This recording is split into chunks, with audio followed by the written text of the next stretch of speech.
beliau konsisten ke situ. Dan sekarang kalau diperhatikan, saya ada di komunitas AI.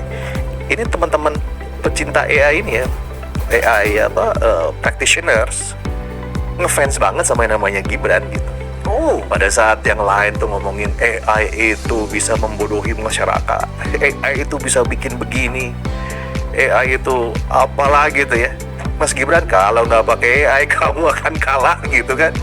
Dia datang dengan narasi yang sebaliknya, kebalikan. Gimana nggak kita mati tuh orang-orang. Bahkan beliau juga mencanangkan AI dari SD kan, Dari SD. mewajibkan itu dalam kurikulum kan gitu. Dan bagi banyak AI enthusiast ya, itu berita positif, berita besar gitu. Betul-betul they catch with their own ear ya.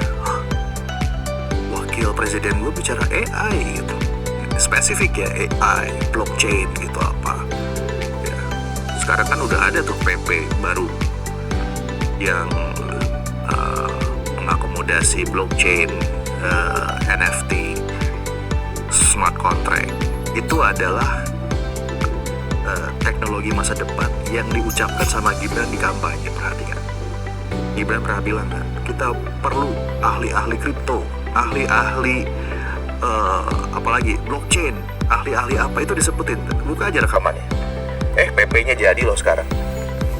Artinya beliau sebagai anak muda ya sudah melihat masa depan Indonesia itu adalah ekonomi digital. Ya sangat, kalau itu sangat ya. Ekonomi digital termasuk topik yang paling sering kami bicarakan kalau bertemu ya.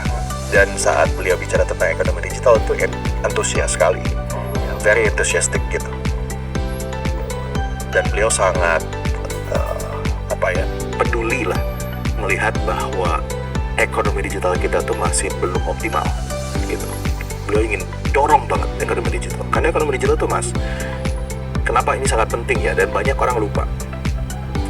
Kalau mau bicara pertumbuhan ekonomi 8%, nggak bisa pakai strategi apa adanya ya. Hilirisasi salah satu yang didorong oleh Pak Presiden kan, hilirisasi, kemudian meningkatkan konsumsi jelas ya. Labornya harus punya daya beli, investasi pasti masuk dan semacamnya.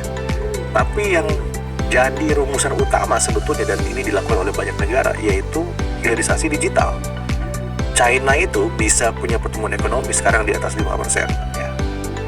Itu karena ekonomi digitalnya 45% dari GDP-nya, menyumbangnya 45%. Juga Singapura.